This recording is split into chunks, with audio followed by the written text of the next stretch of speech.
Yo, what's going on? It's your boy Ricky the CEO, and you're watching the Packed House Live Podcast, Season 1, Episode 5. And look, man, we got a real OG from Minnesota, you know what I'm saying? From the entertainment scene, of course. He was a promoter. Now he's one of the biggest artist management companies out here, radio host, and businessman. We got my guy Rich the Plug in the building, man. How you doing? I'm good. Thanks for having me on.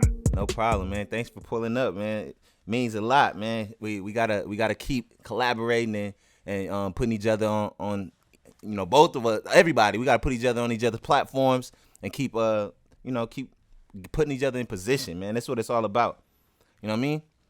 Yeah, absolutely. So we're gonna start off from the beginning, man. So I don't know exactly what city you from. I'm a North Sider, so I don't know if you in St. Paul, South Side, whatever. But tell us a little bit about how your life was growing up and where you from, your neighborhood. All right. Well, I'm from St. Paul. Okay. My family has a pretty big base in St. Paul. My grandmother was the first Black barber in the Twin Cities. Wow. She had a hair studio called Ebony Lady Hair Studios. Wow. And then my great uncle was the co-founder of Rondo Days. Wow. So I have some pretty deep roots in St. Paul. That's what's up, man. St. Paul. So how was it growing up out there when you was a kid? Well, it was cool. I was in between Selby and Concordia, and then Lexington and Victoria most of my life in that area. Yep. We had a boxing facility around the corner for a little bit. Okay. You used to box a little bit? I used to go in there and watch. Okay. Because my older cousins, they was fighters and stuff. My cousin Big V, he started off boxing and then moved into martial arts. So, I was always there cheering him on. Yes, I ain't really mix it up myself, but I feel you. That's what's up, man. Yes, sir. So when did you get into concert promotion and starting to run your businesses? Yeah, well, it was interesting. Right out of high school, my best friend, Ryan McTaggart. Oh, that's my guy. Internship. Yeah, he had got an internship with Bad Boy. Oh, wow. Okay. Yep. And he would be talking to me about it. I'm like, man, I gotta see this. So he ended up going over to Universal, and when he did, he had me fly out to New York. Okay. And just took me to all the music offices there, man. And I just it hooked on to me, man. Like as soon as I felt that, I'm like, oh, this is real. That's what I gotta do, Yep, for sure. And so I asked him, I'm like, what do I gotta do to do a concert? He was like, well, who you want to bring? I'm like, I have no idea. He was like, all right, bring Chamillionaire. And that's how it started. That's crazy. That's a real inside plug. Most people don't got that type of inside plug when they first start. You hitting up the booking agents and trying to make it work. So yeah, that's what's up. Shout out to Ryan, man. That's my guy for real. So what shows did you do after Chamillionaire? How many shows did you do? Name some names. Woo, we did a lot. So we did Chamillionaire, and then we did Dipset. Okay. Well, we brought everybody but Jim Jones that time. We had the whole rest of the crew, though. We did Young Jeezy the first time he ever came here by himself. Yeah, Jeezy used to sell out Epic all the time, every year. Yeah. Mm-hmm. I remember when we brought him to the Myth, we had a huge snowstorm that day. Wow. And before he came to the venue, he went to the radio station and was like, yo, if this snow ain't stopped the snowman, it better not stop y'all. Sold out. It was completely sold out. Sold out. Yeah. That's lit, man. That's what's up. We did the Game. Okay. We did Paul Wall. We did Pitbull. Charlie Murphy at one point. Damn. Yeah, we did a lot of shows. That's what's up, man. You like the promotion game? What I know it's a lot of ups and downs sometimes in that field. I used to, do some promotion and stuff myself. So you like that game? I mean, it's cool, but really the reason why I did it is because I felt artists in the Twin Cities needed more opportunities. For sure. And I didn't really like what I was seeing, when a lot of promoters were doing these shows. And I get it, I understand, but like I never charged anybody to do a show. You know what I mean? Mm-hmm. If there was an artist that I believed in, I'm like, here you go. We're doing a show. That's dope. It's your spotlight. You know what I mean? So that's what we need, because I definitely didn't pay $600, $1,500 to open up for for Flocka and whoever else. You know what I'm saying? Yeah. And yeah, people, a Yeah. lot of promoters do that or try to. A lot of times, people make you pay, then give you tickets to sell to get your money back. So that's Yeah. cool, but yeah, we gotta that's dope that you was giving opportunities to artists for free to get in front of these big crowds. What was the biggest crowd that you had? Ooh, it would have had to been Jeezy. We did Jeezy at the Met, and they ended up shutting the doors. They like, we at capacity. We can't let nobody else in. So That's crazy. that was over 3,500 people. So it wasn't bad. If you don't mind, I like talking about money, man. So how much money would a show like that bring? Ooh, all right. Well, I'm gonna put it to you like this: we paid $65,000 to bring Jeezy. Mm-hmm. Okay, we paid $15,000 for the Myth. Mm-hmm. We paid about $5,000 in promo for the show. Yeah. Then you got rooms, you got flights, you got, you know what I mean? Yeah. Mm-hmm. Yeah. So, Cost we ended up spending over $100,000, Sure. Mm-hmm. but we made all that back. Yes, and sir. we had a nice little check to split up afterwards, So, that's the blessing. That's what you want out them shows, man. The show. Yeah. I've heard some good, I've heard some really good success stories with it, and then obviously people losing bad too on those shows because it do cost a bag to make it happen, and honestly, like the booking agents, all them people, they don't care about the promoters like that. They only their interest is the artist. So all the pressure's on you. Side. I've been on the other side. I've spent quite a bit of money and then had 10 people show up before. Yep. I'm not gonna say what show that was, but that hurt. Yeah, that hurt. I know, man. Yeah. So what made you want to start? I know you putting artists on your shows. Is that what kind of motivated you? Like, man, I want to start managing artists. Yeah, with the first show that I did, shortly after announcing it, I met a young man named Ice Dude. Right? Oh, I know him. Yeah, and he's like, Rich, you should manage me. I'm like, manage you? Like, I had done retail management for a long time. So I'm like, well, yeah, let's see how it goes, Yep. And it went from that to Young Tyson, to Taylor J, to like the list went on and on, So I realized that that's the part that I really, really enjoyed about, music, is being able to help develop young people and just see what they can do, Let's do a little plug, man. Who you manage now? Okay, so now I have Nerdy Star. Yep. I have Marvelous That's Music. My homie. I like Marvelous. Yeah. I don't know him, but I like his hustle and his energy. He gonna blow up. I could tell. Absolutely. Yep. And then Lil Crush. Oh yeah. I also. Okay. Yeah. I'm part of a team that Lil Crush has that Minnesota Fats put together. Okay. That's good. And then I still do some consulting for Carson Blue as well. She's doing her thing. So yep, she's doing. Yep. Man, we might have to talk, man. We might have to do some. I need a manager for Ricky the CEO, man.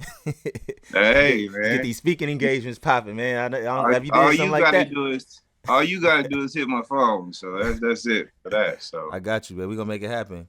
So from your experience working or managing artists, what's the most challenging thing? Because I did a little managing too. And so I know a little bit, but I want to hear your experience. What's the most challenging things that you have to deal with? Well, every once in a while you'll run into an artist who really doesn't understand how this works. Like they feel like, they show up, I got the most talent in the world, throw me in the studio, pay for my clothes, pay for my videos. Right. They want you to do all the work, all the heavy lifting. And then when it don't work out, and they upset, and it's like, you have to match my effort at least. Exactly. You know what I mean? Like really the artist should be going harder than me. 100%. But if not, you at least have to be matching my effort. And if you're not, there's no way it's going to work. Because no label wants an artist that's not willing to put in the work. Right. Because they're not going to give you some money, knowing they're not going to get their money back. You know what I mean? Right. And let's talk about that too. This is kind of switching the subject. Well, I was having a conversation about this earlier about because Packed House Live is an independent streaming platform, and we're giving audio and video, giving content creators of all types opportunity to monetize their content direct to consumer. So we all about independence and you know, building leverage, because we go into these deals and stuff with labels, and we heard it a million times of people getting, you know, the short end of the stick, to say say the least. But we was talking about those advances and how artists don't understand, like you said, they don't understand how this works. Somebody, you know, me building a tech platform is finally when I seen it as a startup, because artists are startup companies, and they don't realize that. And the label is giving you money, but it's a loan for you to build your business. But Yep. we'll get the money, and then, you know, go buy a house, go buy jewelry, go buy a car, buy all this stuff that ain't assets, and you don't realize, you think they just giving you the money. So speak on that, the importance of making sure these artists is educated when they're trying to you know, do their thing in this music game. Yeah. So let me start off by saying this. So when you start a business and you're looking for investors, there's certain things that investors need to see in this business, right? Exactly.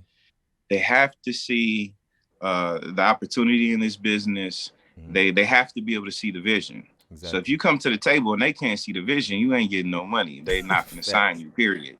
You know, also, you know, if you have a background where you out there getting it, I'm just going to say that, and you've been very successful generating money on your own, then the label's sitting here like this.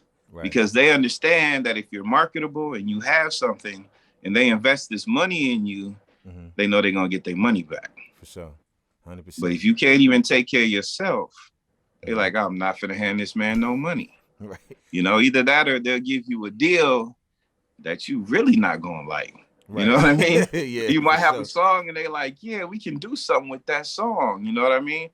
Pull you in, get the money off that record, and then you just sitting there, man, you know? Yeah. So artists, man, learn from other artists' mistakes.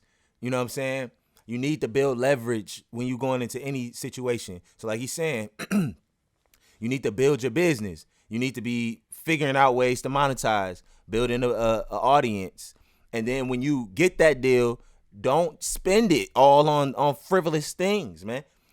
Reinvest that money into your craft. Oh, and you could invest into, and we're going to get on this too, but, you know, into NFTs. You can invest into other things because it is your money, but you need to have the mindset that you are using this money as a loan that you got to pay back. You got to pay it back. So don't just spend it, man. I want you to talk too about, I know you have a artist development program that you're doing with Stop House, right? Tell us a little bit about that. Yeah, so Mike and Chris from Stop House, who are good friends of mine, we have been having some conversations about different things that artists in the Twin Cities needed. And we're like, what can we do to help them out? You know what I mean? It's like we're not all rich over here. You know what I mean? Right, well, we can just give people money, but we can give them information. For sure. Which is, I mean, is worth more than money a lot of times. If you have just as important. Yeah. So it's like, so we sat down and put together a 16-week course, and we taught it over at the Creator Space. That's dope. Which it went really well, but at the same time, COVID was happening. Right. So it's like we really couldn't have too many people get together. You know, we had to be very selective, so we kept the numbers really low. Sure. But it went really, really well to the point now where we're going to be doing something. Sorry about that. That's all good. No so problem. It went. Somebody called me and everything went wrong. So. But anyways, we're putting together a program for the High School of Recording Arts now. Okay. So it's something that we're going to be able to do on a regular basis now instead of a one-off. That's Ashley DeBose was involved with it. We had several artists. Lil Crush came down. A lot of people came and checked it out. So it's pretty dope, you know? Yeah, that's dope. Definitely need to keep that rocking, man. Because artist development, and like I always say, this knowledge is money. That's what E.T. told us. Knowledge is money. And people don't realize that the more you know, the better decisions you're going to make. And we got to be thirsty to learn, especially these artists and anybody that is a creator. Like, you got to be thirsty to learn not just how to do your talent, but how to make it a career and make it long lasting, where you can start passing it down to your family at some point. So yeah, I love that, man. So you got to tell me about. I've been seeing you talking about NFTs and and I've been seeing that. So I see you're founder of a new NFT company, right?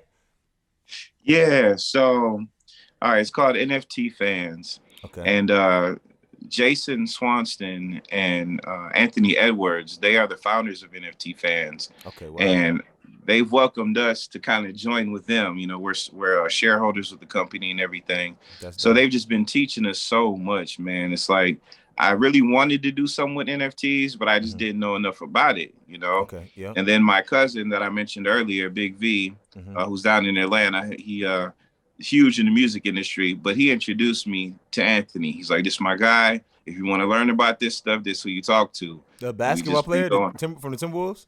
No, they Okay. just have the same name. Oh, Yeah, I'm thinking that's what you're talking about. I'm like, he know about yeah. NFTs like that. Hey, he might though. A Right, lot for of these sure. ations are really getting involved with it No, right for now. sure, 100%. Athletes, musicians. Yeah, it's a big deal. So what is the company about? What do y'all do? All right. So, like I said, we're called NFT Fans, Hmm. also known as the Blockchain Boys. Okay. And we have a lot of different clients that we've been picking up from music, from movies, from sports. Hmm. And without saying too much, we've been putting together uh, basically their legacies. You Okay. know, Yep. we got Hall of Famers. We have people that were original members of like some of the old rap groups, all that stuff, Yep. man. So So y'all it's put been really y'all cool. like putting together and like managing projects that you putting out. Yeah. Okay. Yep. Okay. Gonna get Bet. them minted, put on the blockchain for them and everything. And yeah, we working on putting together that generational wealth. You know what I No, mean? that's So lit, man. A yeah. dude named I ain't even gonna tell you. I'm gonna hit you up after this. There's a guy that that they hit me up to do an NFT for a big celebrity, and I've been trying to figure out who I want to go with to make Mm, it happen. So maybe we could yeah. talk. We might be able to put together something for sure. But look, Yeah. I'm really big about you know perseverance. I need to get that tatted on me. Perseverance. Yeah. Like Yeah. never giving up, man. Continuing to push no matter what's going on. And I like to hear people's stories about a time that you felt like you wanted to give up on your dream, you wanted to give up on this stuff. You're like, man, I can't deal with this no more. And what motivated you, or what got you through that to continue to push forward. Well, I think really what it was is the young people around me. Hmm. You know, at one point I worked with a group called Local Swag, Okay. and Local Swag, man.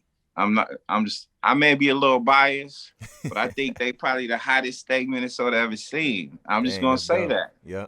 I mean, it was Aubrey King, Tristan Price, Oh yeah, I their remember him. Danye, Casey Pluto was messing with him, Jay Bree. Like, Oh just the damn. amount of talent was just crazy, you Right, for know? sure. Hmm. Anytime mindless behavior would come here, you know, they'd hit us up like, yo, where's local swag at? You know what I Right. mean? Yep. All the kids in the cities was coming out for them, you know, That's and it what's was a up. great time. Hmm. And, we got to a point where young people, they start to grow up and they Hmm. start to get their own ideas and stuff. For sure. Yep. And they all kind of started going their separate ways, which was not the right move at the time, Yep. you For know? sure. Hmm.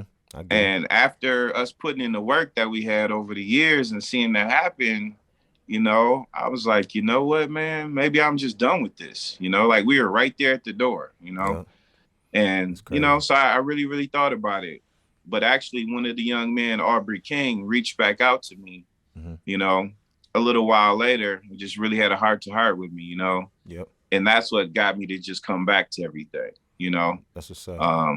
Yeah, because like That's what's up. they're important, man. And for me, Hmm. I have to be able to leave my legacy through what I'm able to do for the people. Exactly. If I can help get these young people ready to lead, then I've done my job. If I don't do that, I didn't do my job. Man, I love that, man. Man, I feel the same way. Certain situations, you get all the way to the you right there. You're right there, and and some reason it wasn't meant to happen. And you Yeah, gotta dust yourself off and try it again, like Elise. yeah. But they all are doing it now, though. Yep. KC is No on facts. Kanye's albums, getting nominated Crazy. for Grammys. Jay Bree, Aubrey King just dropped an incredible project, you Yeah. know. That's what's So it's up, man. nice seeing them. They fulfilling their dreams, man. You know. Yeah, Minnesota's coming, man. It's a lot of talent. We always said there's a lot of talent, but I feel like people are finally starting to really into music. I feel like producing every other things. We definitely got some people that made it on a super level, but when Oh it yeah. comes to like just a music artist, or rap artist, I should say, we haven't had that breakout star yet. And we Mm. getting close, man. We getting really, really close. Casey's Woo. album, that's what I think that's gonna do it probably. Yeah, yeah. I mean, and KC has really brought a lot back to Minnesota. Yep, for You know, he sure. was out here showing Ye around. You know what I Yep, mean? for sure. You got Big Badawana. You know, Oh, she got yep, a Big hot Badawana. record. She got the Rock Nation situation. Yep, Taylor J doing his Empire thing. yep. You know, That's lit. the Royal Family, man. The Hood Choir. Come on, man. You know what I mean? Like, Them dudes is next yeah, level. Mac here. Turner about to go on tour with Prof. Man, I Yeah, love it. I love to see it, man. So much energy here. I was gone for 5 years in Vegas, yeah, yeah. and We was coming back. watching you, man. We Yes, was sir. all watching you. Yeah, So coming yeah, back, and being actually in the city, I'm about to leave again. I can't do this snow, man. I ain't gonna lie. I can't. I yeah. can't do the snow, man. It's too cold. But coming back, man, it feels good to see the energy because I was doing music since I was 15. I'm 29 now, so it's been 14 years. So I've seen a lot. Even though I'm a younger generation, I've seen a lot, and I was one of the first people. It was literally, I remember it was like just me and Rocky rapping. That was it. Yeah, yeah, and everybody, everybody started to get into it. So I love seeing the energy now and how many people are going after their dreams. How many media outlets that are popping up and doing their thing. And we need all of it. We need all of the energy, man. And I'm here for everything. So look, I wanted to ask you, what can we expect from Rich the Plug in 2022? Whew. A whole lot of NFTs. First of all, you're gonna see a Yep. lot of that. Okay. You know, you're gonna see me just supporting as much as possible, man. You know, Yes, sir. that's really what it's all about. You know, Crush Definitely. has stuff coming, Nerdy has stuff coming, Marvelous has a situation coming. You know what I mean? So Yep. it's like just more the same, really, man. That's what Yep. you're gonna see from me. Keep But hustling. real quick, I need to do this real quick. Yep. So Okay. been watching you a long time, man. Yes, When sir. I hear Black excellence, I Hmm. think Ricky. You know what I mean? Appreciate it. I Automatically. appreciate that. Anytime I see or hear that, Yeah. because of how much you burn that into my brain. I'm way older than you, man. But it's because of you I think about that, you know? Appreciate that, man. That's So real. we got young men like you and Mike Jackson who are leaders, bro. The stuff that y'all been doing, Yes, sir. you know, it Mike is makes my us boy. happy to see it. Yeah, you know I what I love it. mean? Yeah, man. We Yeah, hustling, man. We all trying to put on for the city and the state and for yeah, all the everybody that's hustling and getting to it out here. I'm never gonna stop, man. That's one thing about me is I'm just gonna keep pushing no matter what happens. I'm gonna keep pushing because we have a big vision for what I want for the city, and that's really what keeps yeah, me going. And is the city. Everything I do is for the city, and to come back and inspire and open up opportunities, build systems, build infrastructure for more people to make it out, and then teach them that even when you make it out, you need to come back. It's all about coming back and building more for the next generations, so we could do our thing. So I appreciate the big homies acknowledging the work, because it ain't nothing but work, man. Ain't nothing but yeah. hustling and having this mindset that I'm never gonna give up no matter what. I'm gonna keep pushing. I'm gonna keep learning, and that's it, man. Until we God take us out, we gonna Yeah. keep pushing, man, and making it a difference. So, what advice would you give people that's trying to level up this year in 2022? What would you tell them they need to do? First thing, put the egos aside and be willing to work with others. Facts. That's how you're gonna be able to move as fast as possible. You know, Yes, sir. strength is in numbers. You keep trying to do this by yourself, you're going to be sitting there. Yep. Everybody has to be willing to work together. That's what's going to progress us to where we need to go. That's also, real. I have a strong feeling that some of these ladies out here are going to be bringing a lot of attention to Minnesota. You know, between Big Bottle Wanna, Carson Blue, Nerdy, Akita, like the list goes on and on. You know what I mean? So be willing to work with these ladies too. Don't forget about them because they're going to open doors. You know what 100%. I mean? And then just be willing to invest in yourself. You have to understand that you are a business. Exactly. No business grows without you be willing to put in the work and the money. Facts. That's it, man. You got to understand that. If you need to start yourself a LLC or whatever it is that you need to do, which a lot of us should have done already, because you'd be sitting a little different right now during this pandemic if you had went in and took care of business already. You know what I mean? So just get ready for it now. Get it together, you know, and then just be willing to learn. You know, there's a lot of us older people out here that we always willing to have a conversation with you, you know. If you got questions, reach out. You know what I mean? It's a lot of knowledge. If we ain't got nothing else, we got some knowledge for you, you know. For sure. That's real, man. Well, I want to say thank you for coming on the show, the Packed House Live podcast, season 1. This is history right here, man. We got Rich the Plug. Man, real OG, man. Thank you so much for coming on, man, for real. Appreciate you. Can I shout out just a couple people real quick? Yeah, do your thing, man. Go crazy. I want to give a shout out to my partner, Executive E, with Executive Plugs and NFT fans. Our mentors, Jason Swanston and Anthony Edwards. Minnesota Fats with We On. Sunny Soda with The Free World. Kick Dough, everybody, you know what I mean? Shout out to all the young people, man. You know, appreciate all you guys, and big 2022 for all of us. Let's get it, man. My dog. Yeah. Talk to you soon. I'm gonna hit you up. We got business to talk about, my dude. Man, absolutely. All right, look forward to it. Yes, sir. Talk to you soon. Crazy. All right, yo, Rich the Plug, man. That was a great interview. Man, we got some really, really dope people in Minnesota, man. And y'all don't know. That's why I wanted to do this. Because, like he said, we got to collaborate. We got to go get the information for the OGs. Stop trying to act like the OGs don't know what they talking about, man. Experience matters. It matters. So, y'all young cats, start learning. And old cats, y'all got to learn too. We got to continue to learn, continue to grow. But we can't grow alone. We can't, do it by ourselves. We're stronger together than we are apart. So I want to see in 2022, like he said, more collaboration. More collaboration. Because we can't do it by ourselves, man. That was a great interview. Rich the Plug, man. Packed House Live podcast, season 1, episode 5. And we ain't stopping, man. We're going to keep going. Thank y'all for watching.